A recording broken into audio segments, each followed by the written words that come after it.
One be set up for the first to make it to the new zone. Meanwhile, Pink finds Miro. He's down and out on high ground as well. Trulex and Chicho set up for success. So we're already looking at a very big game. Remember, with just 5 in front of us, a huge performance is really all it takes to give you the leg up, put you in the spot to walk away straight to Sunday and not have an early day of competition tomorrow. But here's a little early glimpse into the leaderboard so far in match number 1. And Thomas, Malibuca, they seem to be leading the charge.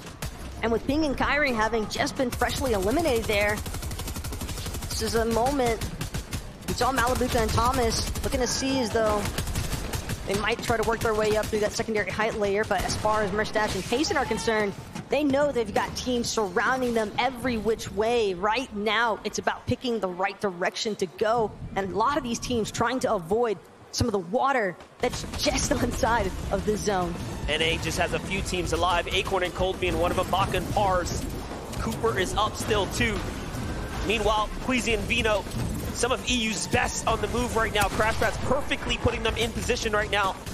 But Snazy and Plotoside fall on this rotate here. A very tough time for them. Indeed, Queasy playing for high ground right now. This is what we love about Queasy, but no, someone's gonna shut that dream down. All the material commit there put to waste, as now they have been crushed there, but here comes Vino to go in and reconnect, and high ground is theirs here. King, meanwhile, on the opposite end of the spectrum, as a solo forced into the water, swimming through this ultimate low ground, hoping that he doesn't encounter anybody else anytime soon, but it's going to be mixing off to his side, not able to connect the shot, swims directly underneath a duo, and it's going to be an opportunity for Strokey to possibly get knocked. No, instead it's going to be King under pressure, and it's too much. The elimination onto the Brazilian King. Yeah, the comms come out, they say, wait, there's someone under here. Come down, support me, and with no hesitation, there was for Strokey and Kylie just coming on in, getting the full finish there. Here's Pars and Baka. Baka so hurt, but 6 eliminations, my gosh. They are doing it again. They did it at the Invitational. They're doing it at the championship so far. Remember, this is going to be arguably the most difficult bracket to fight your way out of. It is, of course, the 50 best that played through their respective times of those seasons throughout this entire year. But look up, it's Queasy, it's Veno. They get chopped momentarily by Mustache, but it's still not seeming to deter them from maintaining control of this high ground. Mustache now hoping that this legendary Slurp Juice is going to buy him enough time to get out of this difficult position that he's landed into with Payson and Cold. Meanwhile, backside of the zone, trying to charge his way forward, looking to stay as close to Acorn as possible, because as things continue to move, you can expect all these other duos to follow suit. And Alex gonna eat a shot immediately, a limb. Meanwhile, high ground goes for a fight here. Mustache and Tayson trying to take it all away. They take down OCE's power. Alex as well there. Big find for them. But no, they have to conclude.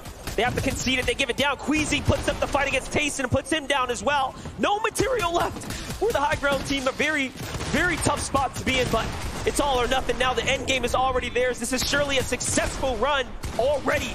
Re is still up too. But they just need barely enough builds to actually connect it to the hill over this water where everyone else is trying to deal with it. Reet, though, alongside Ritual, everything in his power here, gets the elimination onto Acorn. It looks as though Queasy may have fallen in the feed as well. What a big trade here.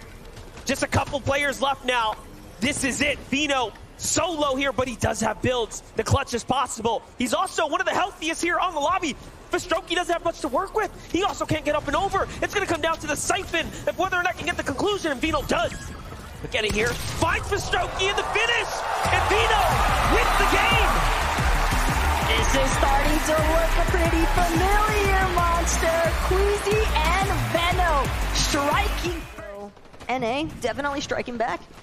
Baka, Par still alive. Ritual still alive.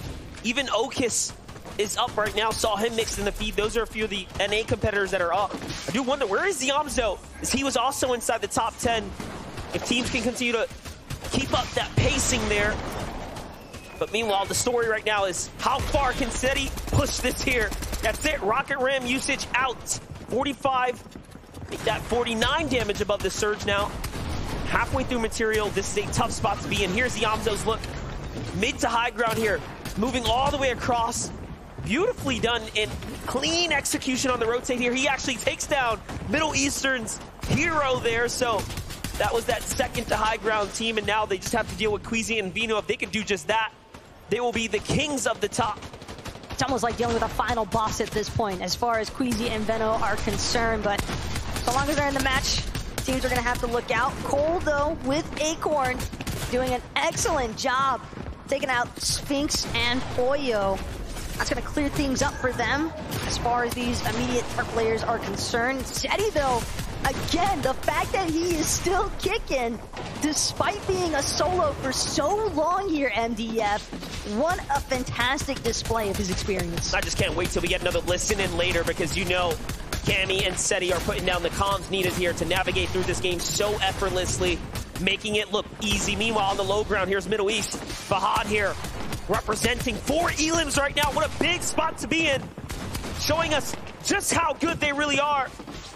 And let's again not forget, this is the Global's best tier. Joining us for the upper bracket, you had to perform in the upper tier of the 50 to be here today. Kanata falls inside the top 16 there. Very far push for him, but not good enough. Yamzo and Rise just doing such a great job leading the charge on the low ground at the front side of the zone. Just doing their best to cut off everybody that keeps trying to traverse into their territory. As now Yeman will meet the same fate as so many others so far. Seti, though, still managing to target his way through, but running so incredibly low, only has 8 builds to make that 6 left to his name, hoping that he can find a straggling refresh anywhere. The one who's going to find that refresh is Fahad, and he finds Okus there straggling in the distance. But hold up, here's Reed. No ritual in sight by himself. We already seen him do it once. He clutches up, goes in and takes down Pars. Once friends, now enemies here on the stage. Meanwhile, Seti says, hold up, you want hype for free? Not when I'm in the lobby. Down goes Girus, and a quick trade there, but Shari comes to the rescue here for his teammate, and he is the new king of hype for a second. But Acorn Cold, representing for NA, not known for the big elims, but so far the placement points exactly where you expect it to be.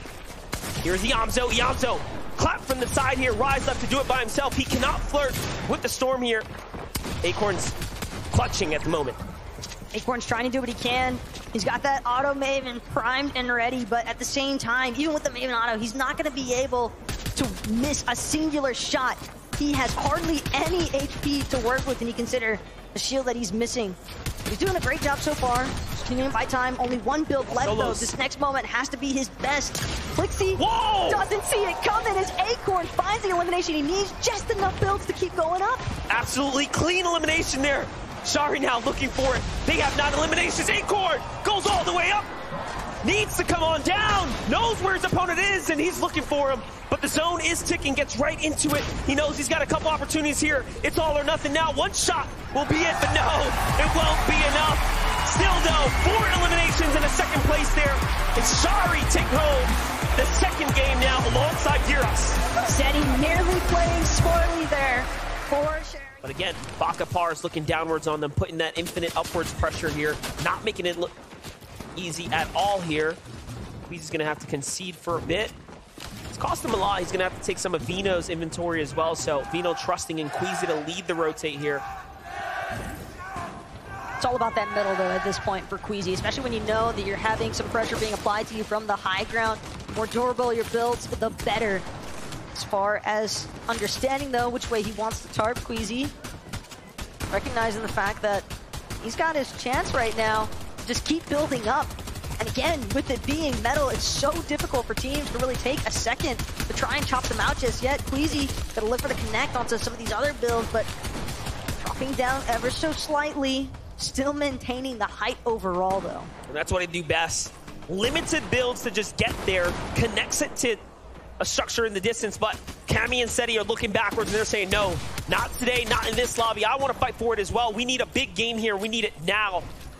And all of a sudden now they are the most resistance on the front side of the zone here.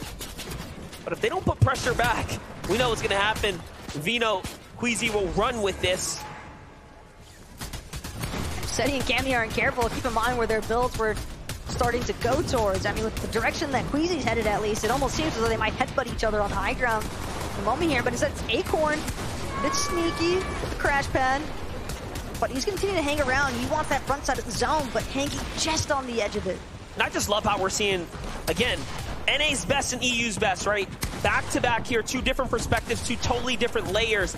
Acorn and Cold, again, just excellent low ground teams playing to what they play best, and they're doing it well here. Meanwhile, you do, of course, have your other teams fighting for height, so an excellent play to watch unfold here, but we jump into Pars, and Endgame from Pars here, too. No Baka.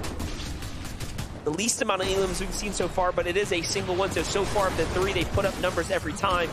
Now we jump into Muzz and Paper, turning online right now, 6 eliminations. Could this be their game? One big pop-up will put you up in that top 25, surely.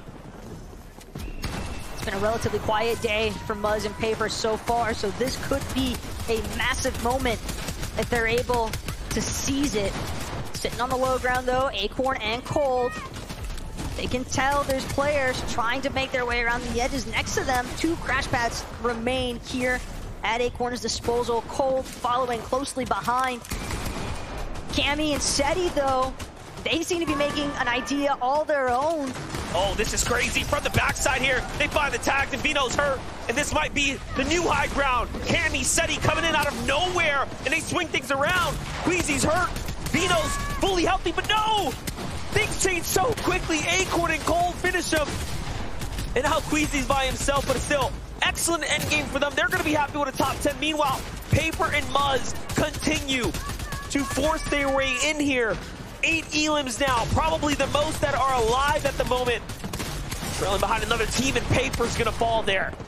And unfortunately, Muzz to follow suit, but Merstash still up and kicking. Seti, though, with a massive hit, and that's the back-to-backs now onto Robop. But the materials refresh, it might not do him any good. He's not able to break into the zone in time. Acorn instead will be here to play cutoff, as now Merstash forced underneath it all. Larkpix as well, living as a solo. This is looking like Acorn and Cold's game for the taking. And Acorn's doing an excellent job pressuring with the breach of shotgun, making sure no one's got a chance to breathe, but Larkpix is still going. He's found 2. That's 11 eliminations for Larkpix on the low. But NA takes the game. Acorn and Cold, the shrug. He's making it look like it was exactly his plan. It's just chance to shine. This is your chance to pick up those points. And you kind of saw it at the start of the day with Queasy and Vino. 90+ points for that victory royale combined with 7 eliminations, so anything is definitely possible. And that's why Bugha and Threats are putting themselves to the test now. They have 4 eliminations and barely any placement points just left. There's 24th place and 24 teams still left alive, so there's still so many possible points up for grabs. But the best part is, Threats and Bugha, they're at least still together as we enter this late game, which is something we have not really had a chance to see from this duo all day to day. It's been repetitive as far as solo clutch circumstances are concerned, and they just haven't really been able to bring anything to fruition because of that. Pink and Vico, though, under a lot of pressure here from Malabuka and Thomas. So many other teams surrounding them. Sometimes it can be really difficult to tell just which direction your builds are actually getting targeted from. They survived the off-spawn battle between Acorn and Cold. This is their chance to shine, even though they don't have much to work with. We've seen them do amazing things before. Vico, one of the more aggressively skilled players, and forget on top of the world when it comes to Fortnite. They're going astronomical, building off of the moon towards Relentless Retreat, trying to hold on to their high ground. They have the rocket ram for backup as well. So if anybody looks up, tries to chop them down, they do have a plan B. Pink getting a couple more eliminations. Thomas, Malabuka, bypassing everybody else. They're trying to stage to the front side of the zone, looking back only when they have to. They have their eyes set on the prize for now. But I wonder if anybody realizes just how far up Cammy and Seti are. Vico, he needed a refresh instead. He'll find himself waiting for game number 5 to begin. As Seti, Cammy, we see Seti up so right now with the rocket grab. Who he comes crashing down on is another story to be decided, because Yamzo and Rise, they're under fire right now. Yamzo's going to drop all the way to the water. Realizes, tries to escape, but not able to. Nixon and Blaha instead, the only ones seemingly able to continue pressing forward in this mid-low ground layer. 4 solos running around this lobby full of duos. Queasy and Vino again. These guys are impressive, consistently finding a way to go for that high ground. Just a test here, just like in the first game, they're looking to hold on to it, get that victory royale. Another elimination being found by Malibuca. Their total as a team does move up to 5. 12 teams remain. These are the points that they were looking for. They started this game in 23rd place. This game alone, if they come out on top, could qualify them to Championship Sunday, but the fight continues. Cold and Acorn just trying to tear everybody down, even if that means it's their NA counterpart as Pars and Baka fall. If there's one thing that Cold loves to do, it's play disruptor on the low ground layers. Because now Seti, Cammy, they're actually going to be able to retake height because Queasy and Veno, they're no longer here. At some point, they winded up falling. Queasy himself potentially eliminated from this match. And we're seeing everyone below, Cammy and Seti, just doing what they can to stay alive. But Thomas and Malibuca, they have been on a rampage in these lower layers. Yep. Cammy gets another one onto Muzz, finding him as a solo.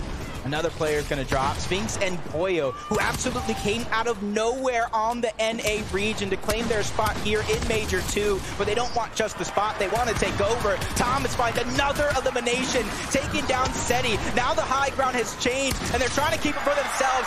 Acorn gets sniped out of the air with the Sharptooth, and now we're into our final 4 teams left alive. But 2 of them are solos. One of them is Cammy. He's trying to do what he can to try to bypass with that men miss, falling down low to the low ground. He goes down. A 2v2 situation. Sphinx and Poyo drop them into the palm of their hands, but a nice shot's going to be traded off. But a down onto Thomas, and they take the game. NA on top, thanks to Poyo and Sphinx. What a massive comeback, though, from Poyo and Sphinx. I mean, 12 eliminations, given that they were in. High drop go down to Ping, so that's another team eliminated out of this lobby. King and Phaser, though, they're still in it. And they're here to win it overall. You see the loot getting passed around. They have quite some distance to cover and a lot of players to run through if they want to make it there.